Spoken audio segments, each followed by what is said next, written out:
Good afternoon. Happy to be here with you all, and thank you for having me. I'm going to give a personal shout out to a very good friend of mine who is family to Jess Prince, who I love.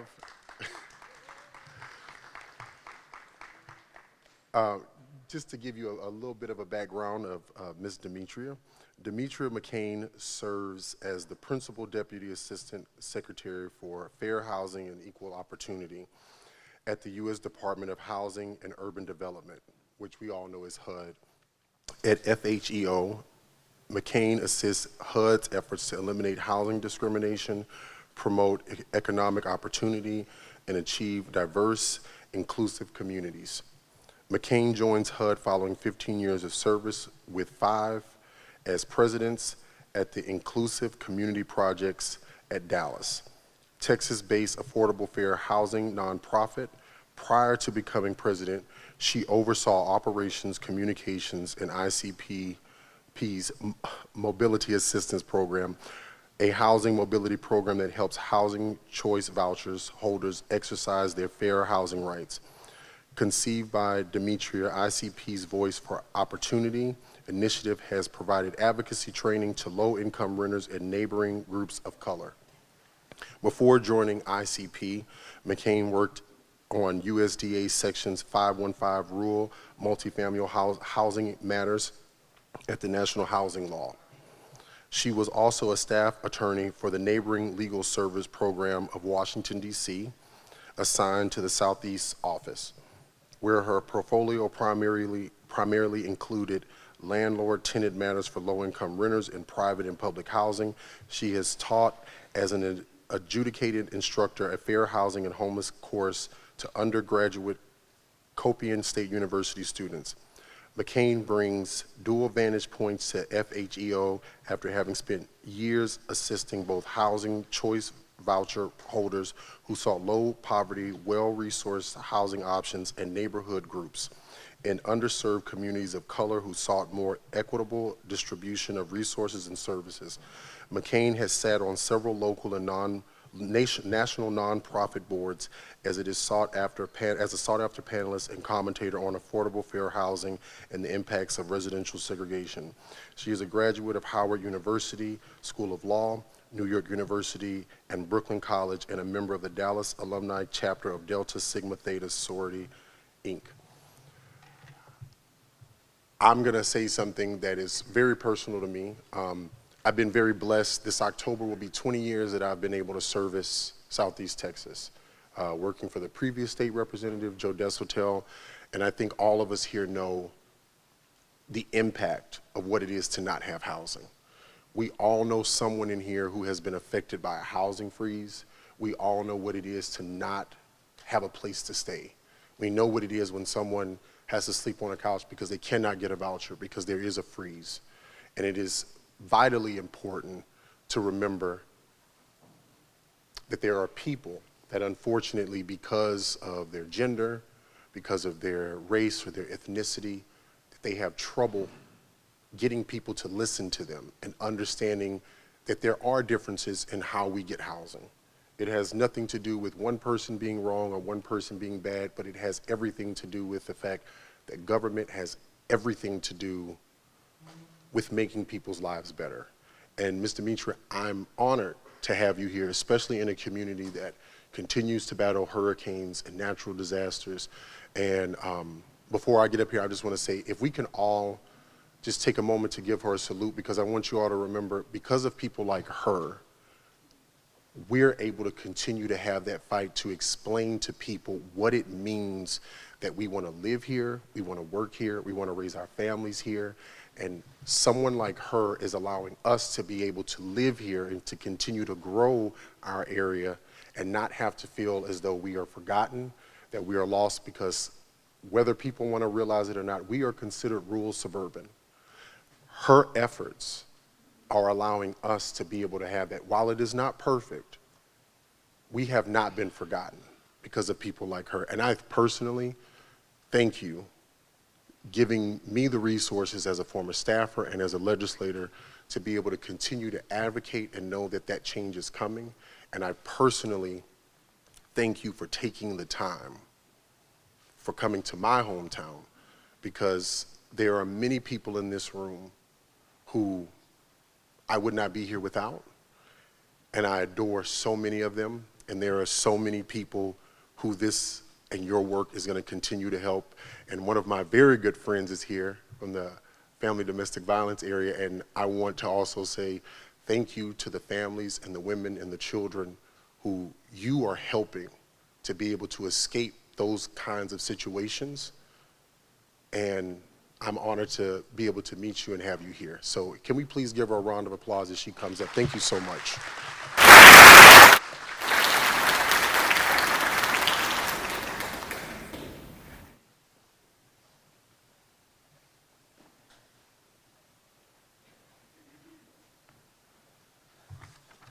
I am truly humbled because, first of all, I have an opportunity to work with, I'm a political appointee, right? So I've only been at HUD 2.5 years, but I have an opportunity to work with a career staff in the HUD Fair Housing Office that is there no matter what administration exists. And so for the HUD career staff folks, please stand up, please stand up. These are the folks who are there in the thick of it, day in and day out. And so thank you very much for your wonderful, endearing words, very touching words. And I am very grateful to have an opportunity to be an appointee under the Biden-Harris administration.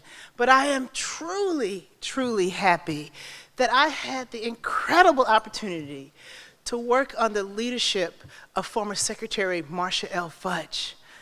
She gave us priorities and directives that has set us on our path. And we're now working under Acting Secretary Adrian Todman, and we're promising to continue to do this very important work that was referenced a little bit earlier.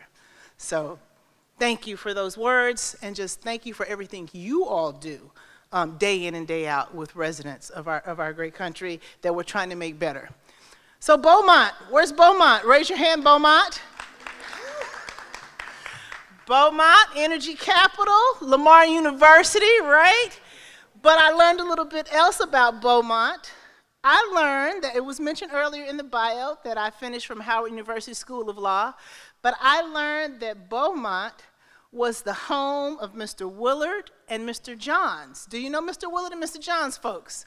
Attorney Willard and Attorney Johns, incredible attorneys from Beaumont that actually worked really hard on segregation and discrimination issues in public spaces. And you guys have had the foresight to actually create a bust in their honor. I didn't get a chance to see it. Maybe I'll get to see it at some point, maybe tonight. But thank you, Beaumont, for having me. But I'm a little upset. Where's Jess and everybody? I'm a little upset that last week, you guys, last week was crawfish week or something that I heard, but you brought me this week. I don't understand this. I want to get my crawfish. I am from Texas, you know. I'm from North Texas. We don't get it up there like y'all do here. Where are my Port Arthur folks? All right, Port Arthur. I had a great time last night at the lovely reception in Port Arthur. Thank you very much for sponsoring that. I had an opportunity to meet your mayor last night. That was absolutely wonderful. And I know you guys are resilient. You have been through a lot, through storms, even recent storms. The climate issues are just getting bigger and bigger. And last year, you celebrated your 125th anniversary. Is that right? Congratulations to you, Port Arthur. You're making it through the storms. And you, as well, just like in Beaumont, had the audacity to create a marker in Port Arthur recognizing where that port was, where enslaved Africans were brought, even after it was illegal to bring enslaved peoples across the shores.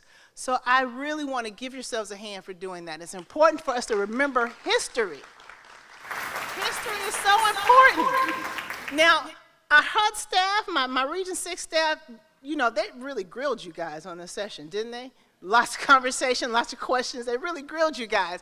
But I'm going to amplify some of the things that they said and maybe add a little more context. Because as much as Port Arthur and Beaumont understand the importance of history, let's understand even more the nuances of our fair housing history, okay? Is that all right?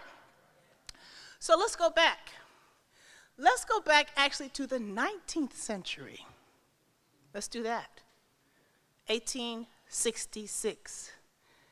In 1866, it was on paper made illegal to discriminate in real estate transactions. 1866.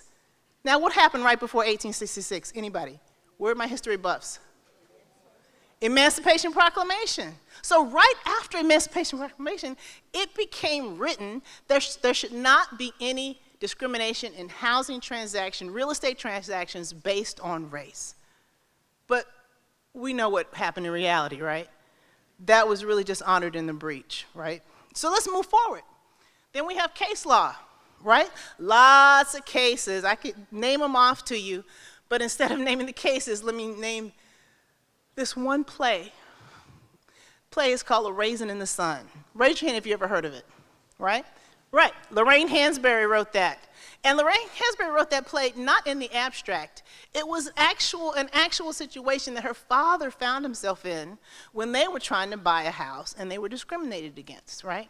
And so back in the 1950s when that play was arising, we had all kinds of case law, again, saying that housing discrimination is illegal, right? 1950s. Let's fast forward. Then we get on, there's some folks kind of like you in Chicago just having a horrible experience with housing, right? They're living in slum housing, they're segregated from the rest of the city's services, they can't live certain places, they're taken to the streets and trying to advocate, and they're not getting anywhere. So what do? They called a preacher. I heard there was a preacher in the house. Where's our preacher? Okay, they called a preacher. You're shy. How many preachers are shy? Oh, you're eating. Okay, I'm sorry. So the people in Chicago called a preacher, right?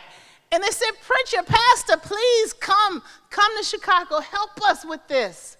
And that preacher was none other than the Reverend Dr. Martin Luther King, Jr.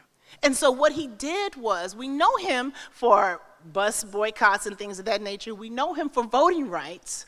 But people don't really know him for fair housing, right? Do you understand that this pastor took his children and his wife and they up and moved to Chicago so that they could personally experience the travesties that those advocates and housing folks were going through, right? So he actually lived there. And so as was said earlier by my colleague, fast forward, he couldn't get the Fair Housing Act passed in his lifetime. April 4th, 1968. He's assassinated, right? It didn't happen. It didn't happen under his watch. So, next thing you know, I don't know if folks here were old enough to live through that period of time. Next thing you know, cities all over the country, there were uprisings after his assassination, right? To quell some of those uprisings, President Johnson from Texas, right?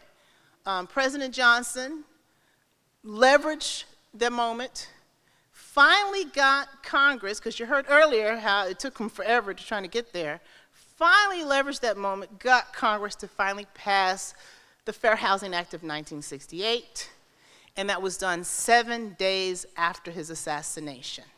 So let's be honest. You had advocates, right? You had a very prominent leader, and then you had something as tragic as an assassination. But yet, on the books, it's been on the books since 1866, right?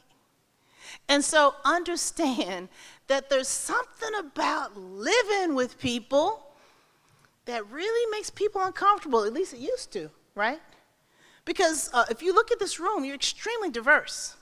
So not to say that there's no issues with the employment law kind of situations, but when we talk about fair housing, kind of a different story. And what I want to say here too is, it was mentioned earlier that you've learned about the 7 protected classes, right? You've learned about transactions that may violate the Fair Housing Act, but I just want to further highlight a piece of that legislation that's often forgotten, and that's the affirmatively furthering fair housing aspect of the Fair Housing Act, right? And so that piece says the Secretary of HUD shall administer its programs and activities relating to housing and urban development in a manner that affirmatively furthers fair housing. That's a lot of words, right? But let me say that affirmatively furthering fair housing is more than just not discriminating, right? You can't say, I'm a city, I don't discriminate, I'm good. You can't say, I'm a housing agency, I don't discriminate, I'm good. No, it's actually taking steps, that word affirmative, right? Take a look at what's happened, right? You got some issues going on? Do something about it, right? So that's what that's about. And in 2021, under the Biden-Harris administration, through HUD, we actually reinvigorated that certification that when entities and program participants receive our funding, they're certifying that they will affirmatively further for housing. And that's something that we did about 6 or 7 months after this administration took to office. So I just want to lift that up for you. But yes, I am with Fair Housing and Equal Opportunity. We have that 3-part mission to eliminate housing discrimination, to promote economic opportunity, and try to achieve diverse, inclusive communities. In addition to the Fair Housing Act, you guys touched on some of our other authorities earlier today. There's Title VI of the Civil Rights Act of 1964, right? So the Fair Housing Act of 1968, there's Title VI of the Civil Rights Act of 1964, which talks about federal programs should not discriminate, or anything that's touching federal money should not discriminate based on national origin or race, right? And then you heard about all of the 7 protected classes under the Fair Housing Act. There's also the Rehabilitation Act of 1973. We just celebrated the 50th anniversary last year. That's critically important as it relates to disability rights. We've got disability rights under the Fair Housing Act, but we also have it under the Rehabilitation Act as well. And so we've got lots of authorities that we work under. And offices like Christina's office around the country, we have 10 regions take these types of complaints. In fiscal 2023, we actually, along with our FAPs, and I'll tell you what that is in a second, we handled 8,200 complaints that came in the door. I say the door, use it loosely, email, online, et cetera, 8,200. Of the 8,200, the one that ranks where we get the most complaints based on the 7 protected classes and based on retaliation is disability, right? And our next to highest is race, right? And so it goes down like that. Retaliation definitely comes in there, and you heard about what retaliation is a little earlier. The one that we hear the least about is religion. But if you've been reading the newspaper or looking online, we know that there's a lot of hate going on based on religion, right? And so the Biden-Harris administration has actually convened an interagency working group to focus on these types of issues, which is why just not too long ago, I released a memo to our staff as well as our fair housing partners regarding keep a lookout, right? Keep a lookout. There's a lot of anti-Semitism, there's a lot of Islamophobia out there, but let's keep a lookout on religious discrimination, because come on, let's be honest. Everybody who has a fair housing problem is not picking up the phone calling HUD, right?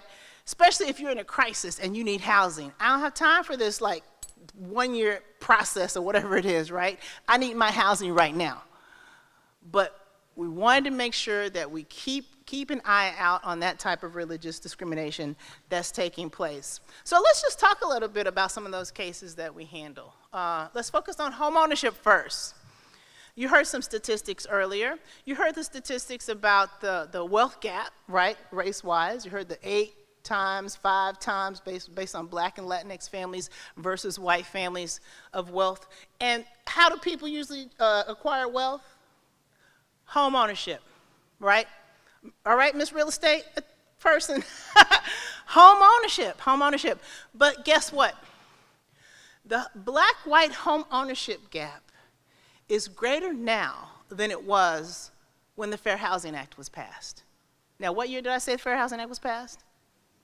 1968. And so we've got some serious issues. So please understand that when people contact our office to file complaints, we are actually looking at some issues related to fair lending. There are other offices, federal offices, that deal with fair lending as well as ours, but we do handle fair lending issues through our office as well. And let's talk about what was touched on a little earlier by our realtor in the room, which is appraisal bias. So now if you are going to buy a house, you're going to hope that it's going to help with your wealth issue, right? And so maybe you want to borrow against it to send your kids to school, to pay for something or whatever.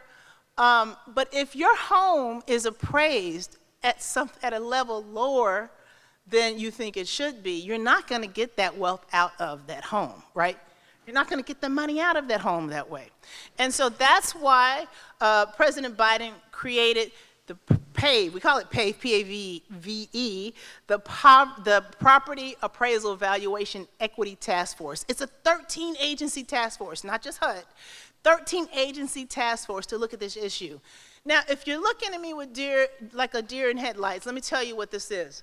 So there are several families who filed complaints with us on this issue. So some families actually had to whitewash their homes, meaning they knew the appraisal came in too low. So they got their buddies, they got a white buddy of theirs, a neighbor or a friend, and I know you took that little quiz earlier about how if your friends look like you or not.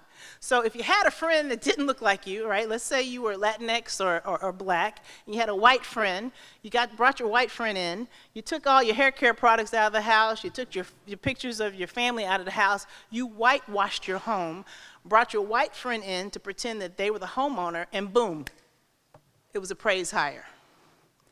That's what we're talking about. This is not made up. This is not fictional. This is happening around the country, right? And so that's why we're actually, HUD is leading the work of these 13 agencies. And this task force, PAVE task force, has dedicated itself to have some outcomes, right? And so there have been several hearings through the appraisal subcommittee. There's been some data sharing that didn't previously exist so that we can have some more transparency. Academics have used that data to try to do some more studies because it's data, right? Let's just not base things on subjective thoughts, right? Because we have what? Implicit bias, right? And so that's taking place. So data has become more transparent, and we've been able to use the data as we investigate some of these cases. And the industry, folks, let's talk about the industry. The percentage of appraisers who are white is over 80%, okay? And so there's some work going on to diversify that particular industry. In Mississippi, they actually created a program, and they actually created a whole pool of diverse appraisers. And so that's another piece that it's important for community to come around some of these issues because the federal government can't do it alone. Right? And so that's something in the home ownership realm. Let's talk about rental housing. I see a lot of our housing agencies here, public housing agencies here. Let's talk about rental housing. What kind of cases have we taken in rental housing? Some of the stuff make you want to cry, or as Marvin Gaye would say, make you want to holler. We've had, as was mentioned earlier, the 7 protected classes include sex, and sex includes gender identity and sexual orientation. We've seen landlords go after their tenants and said, hey, I need you to dress like a man, walk like a man, talk like a man. So we've resolved those types of cases under the sex aspect, gender aspect of the Fair Housing Act. Had another case just up the road in Plano, Texas, where someone was advertising a rental unit. A young black woman who just finished college came in and he was like, heck no, not you, based on race. And then placed an ad, I think it was Craigslist, I believe, discriminatory ad, and then made discriminatory statements. And then, once she tried to pursue her fair housing rights, retaliated against her, all right? This sounds like some old 1950s stuff, but it's happening right now. We're getting these cases, folks. And if you don't know, tell your folks, it doesn't cost a thing to file cases with us. It just causes Christine and her staff more work. But that's why they're there and they love it, right? That's why they're there. Let's talk a little bit then about something that a lot of people, I know my housing agencies are keyed into this, source of income discrimination. Source of income discrimination is not explicitly part of the Fair Housing Act. So right now we have landlords across the country that say, I don't want to rent to you because I don't want to take this Section 8 voucher, right? But if there is a nexus sometimes there is a nexus to source of income discrimination, meaning they don't want to rent to them because they don't want to use the Section 8 voucher as part of the rent. If there is a nexus between the source of income discrimination and discrimination under the Fair Housing Act, then somebody could get in trouble for that. So we're paying close attention to that. And very recently, I released a memo to our Fair Housing Assistance Programs. You guys have one here. It's called a FAP. They take fair housing cases that we send to them. It's in your Texas Workforce Commission. It's embedded in the Texas Workforce Commission. So that's your fair housing agency for the state. And some localities have it too. I know City of Dallas has one as well, their own FAP agency. But I've sent it to that memo to the FAPs to say, hey, you can use our money if you think you want to do some testing on source of income discrimination, if you think there may be a nexus with some type of violation under the Fair Housing Act. Same thing goes for our FIPS, which more or less are the nonprofit partners that we give funding to. Ms. Cortez mentioned that she receives our funding. That's a type of a FIP, so to say. So some of our FIPS actually do testing. Do people know what testing is? Raise your hand if you don't. Don't be shy. Okay, thank you. Testing is when you kind of send, it's like secret shopper, so to say, right? And so you may create two characters who are exactly the same, except one thing differs. Maybe one has a disability and one doesn't. You send them in to see if they're treated the same. Maybe one is of one national origin and one is of another. You send them in to see if they're treated the same or treated differently. And that gives us a clue as to whether or not that housing provider should be looked at more closely, okay? Whether there's some kind of discrimination there. And so also our Public and Indian Housing Office, not my office, but the Public and Indian Housing Office has recently created a website about source of income discrimination, just to help people understand what it is and what have you. So if you're not aware of that, my public housing agencies, send your folks to that website so they can better understand that. That's something that came about, I think, just about a month ago. So that's key. Also, it was hinted earlier. Where's my domestic violence team? Somewhere over here? All right. VAWA, Violence Against Women's Act. It's been around for a few years, but it was reauthorized in 2022. Violence Against Women Act protects people from domestic violence, dating violence, stalking, sexual assault. But what's significant about this 22 version, update I should say, is that people who are survivors now have the same procedural rights to file a complaint as people do under the Fair Housing Act. So if there's a violation of the VAWA Act, they come to our office, FHEO, and file a complaint. Why would they file a complaint? It could be something to the extent of maybe they need an emergency transfer. Oh, you heard emergency transfer earlier, didn't you, today? Maybe they need an emergency transfer because of the situation that they're in, right? But that federally funded or HUD-funded entity did not give them that emergency transfer when they could have given them that emergency transfer. So that's the situation where they would file a complaint with our office. And so actually, this is a new muscle for us, and it's taken a lot for us to kind of get to the place where we can handle these cases, to be honest with you, and we're still trying to get even cleaner on it. But since October 1st, 2022, we've actually handled at least 200 of these cases. And so more and more are coming in. And so survivors are experiencing these problems at an enormous rate. Think about this. Let's say you are a survivor of domestic violence, right? And your partner, husband, boyfriend, whomever, who was living with you, is now no longer in the home. But the lease was under that person's name. And now you're being kicked out, you and your kids. Where are you going to go, right? And so this is an opportunity to say, hold up. I am not the person who caused all this havoc. I actually am the survivor. And so please, let's switch this out and allow my family to stay here, right? So that's just an example. But VAWA is new, fairly new and critically important, and I'm sure these folks are experts here in VAWA. So let's give a hand to the folks who are working on these really tough issues. I mean, it's really hard. Our staff is having to hear some real hard stories, folks. And to have that survivor to have to explain again and again what happened. This is some critical work, because you said what, housing is critical. And if you got some kids too, that's a whole nother story. Let's talk about community issues that we've taken. Well, Jefferson County. Raise your hand if you know something about Jefferson County. Raise your hand. My, Jefferson County. If you didn't know, maybe you do. Back in May 2022, our office actually took on the general land office of the state as it relates to the CDBG Harvey mitigation funding. And we found some problems, not under the Fair Housing Act, but under Title VI, as well as under the Housing and Community Development Act. We actually ended up issuing a letter of determination finding that they discriminated. Counties like Jefferson County, Harris County, I don't know if I'm pronouncing it right, Nueces, there's another one. Nueces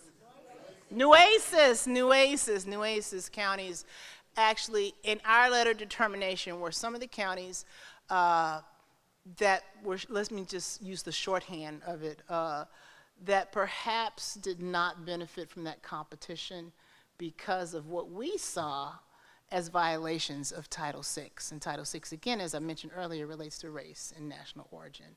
And so while we made that letter of determination on Title VI, we are currently investigating the case under also the Fair Housing Act. So sometimes we can use more than one of our authorities to try to make sure that things are properly distributed. So that's some of the community work that we've done, folks. In Chicago, very, very proud of this. I don't think in any recent memory of anybody at HUD have they seen the type of environmental justice work that our team has done since I've been here. And so in Chicago, there were 3 groups who came together, community groups, churches, pastors, came together and filed a complaint against the city of Chicago. City of Chicago, there was a plant in a white neighborhood, and they were moving it over to the Black and Latinx neighborhood that already had tons of factories and plants. And so that complaint was filed with us. We worked it up, we investigated it. We were actually able to resolve that case with the city of Chicago. And in resolving that case, the city of Chicago agreed to do several things, but I'll just name a couple of them. One of the things was they're going to do a comprehensive health study to look at the social factors, environmental factors of the community, and they are to use, under our conciliation agreement, they are to use that study when they're making future permitting and types of zoning types of decisions as it relates to these kinds of activities. And so we're very proud of that resolution. It was not an easy process, but we did finally get there, and the city did agree to the voluntary conciliation agreement. But that was brought by people in the community, folks. Another thing, example is Atlanta Housing Authority. We came to a resolution with them, and they agreed that they would start doing a better job of monitoring their reasonable accommodation requests. I know you heard a little bit earlier about reasonable accommodations, but they decided that, yes, okay, we're going to come into an agreement with you, HUD, and we're going to do better, right? And so those reasonable accommodation requests are very, very serious. I said earlier that of the 8,200 cases, the biggest one we see happens to be on the issues of disability, but the work that I'm talking about now is really some of our compliance work. And so Christina gave you an idea of how sometimes her office could come in and take a look at some compliance types of issues. City of Dallas Housing Authority, you know, I'm from Dallas, so I'm not proud of this, but City of Dallas Housing Authority, we came to an agreement with them about a year or two ago on issues of reasonable accommodation. Folks, this is a situation where a woman actually was crawling up the stairs on a regular basis to get to her unit because she could not get transferred to a unit that would accommodate her disability, okay? Visualize that for me, please. Visualize that. So addition to that, we're also doing some proactive stuff because we don't want people to be respondents in these cases. We have complainants, we have respondents. We don't want people to be respondents, so we're providing technical assistance to folks.